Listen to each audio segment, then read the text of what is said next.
question that come up. Once you prescribe something to someone, usually they can. They can take it across state lines and treat it. Yeah. I think though, with the feed, that this is a feed directive and fed to, it is, I thought in the wording, that is to be overseen in the feed use.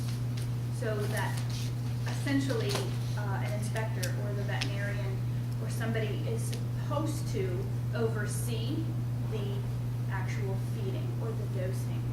So I don't know if that's in another state, how that would work. So if you were prescribed here in Maryland, but you want to take your bees into West Virginia, I think it has, I'm not sure, but I think that they're looking for you to dose it, prescribe it and dose it now and not when they get there or in a month. It has to be used within a So specific. we'd be on the premises watching it.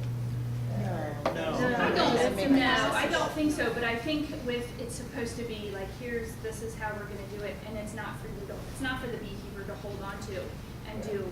So you're only supposed to California. dispense enough for the time that they're in your state. Yes, and enough for it to be used now and not to dispense, well, when you get to California, do it your second feeding. I think it's supposed to be done right then. Yeah, but many of these antibiotics are used multiple times, so I'm not sure that that's clear. I don't think it is fully clear, and I don't think it's fully written out because of the, like he said, commercial beekeepers moving their bees. This isn't there's no precedent for that. We don't get a prescription for our pigs and then take them to California. They're there on the farm and they stay, and that feed is the same every day, so the feed directive works for them. This really doesn't work for beekeepers. We're just trying to work through it. Yeah, I think we're gonna have to think out of the box though Yes. with this, because if you've got that relationship for a year Exactly. and they're moving their hives for 3 months to And an hopefully orchard. the beekeeper will, proactively say, I'm preparing to move my bees to California. They leave by January 1st. This is the one beekeeper I was working with, to be moved. So to be inspected, so he could move. He's starting this process back in, say October. We start getting together which hives are going, which hives are not going. If I find American foulbrood, those bees are not going. American foulbrood is not allowed to move across state lines. So if I find it in this apiary where there's 50 beehives, I quarantine the apiary until we can get that cleaned up. Then I run the dog through, or we inspect again until we find no American foulbrood. And then those other beehives can leave the state. So it's not something that's going to happen overnight or in a week. If it does, for shame on the beekeeper, because it just can't happen like that. When you fill out a veterinary feed directive now, you have to include the premise location of where the drug is being used.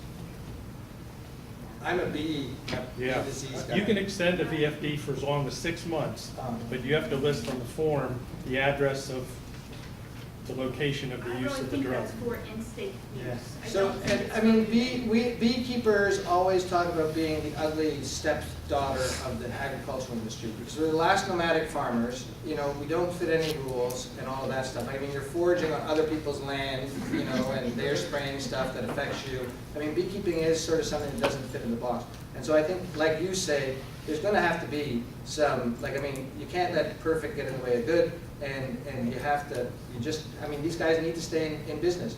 I think that's particularly true for the commercial beekeepers. Again, 2,000 commercial beekeepers move, more than half of the colonies right now are in California pollinating almonds. And they move all around, and we need them to pollinate the crops. It's not for honey.